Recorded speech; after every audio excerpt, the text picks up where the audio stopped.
স্টেডিয়ামের বন্ধ ঘরেও ত্রাণের ত্রিপল মিলল।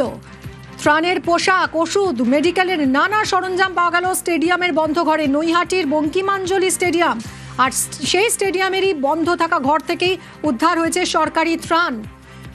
কথা বলবো অরুণের সঙ্গে। অরুণ, সরকারি ত্রাণ বিলি না করে মজুত করে রাখা হয়েছিল স্টেডিয়ামের ভিতরে, কারা মজুত করেছিল, কিভাবেই বা ধরা পড়লো?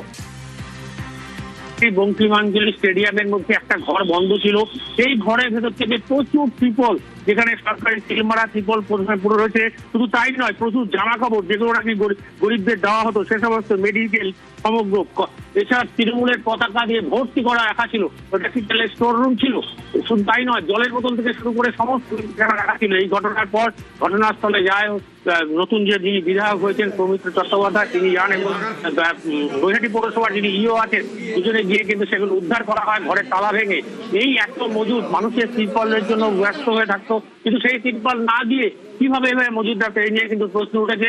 সমস্ত কিছু উদ্ধার করা হয়েছে এবং কিভাবে কেন এখানে জমা রাখা হয়েছিল মিউনিসিপালিটিতে না রেখে, তার কিন্তু তদন্ত চলছে। ধন্যবাদ। কিন্তু এটা মিউনিসিপালিটি কি করে রাখলো, এবং এর সিআইসি ছিলেন মিস্টার সনব দে। ত্রাণ সামগ্রী যখন হাসে কোথাও তো রাখতে হয়, সেটা মিউনিসিপালিটির কোনো গোডাউন নেই বলে স্টেডিয়ামের কোনো ঘরে রাখতেই পারেন, সেটা খুব একটা বেআইনি না। কিন্তু সেখানে দলীয় ঝান্ডা পতাকা সেইটা কেন আছে, সেটা একমাত্র মিউনিসিপালিটি প্রপারলি জবাব দিতে পারে।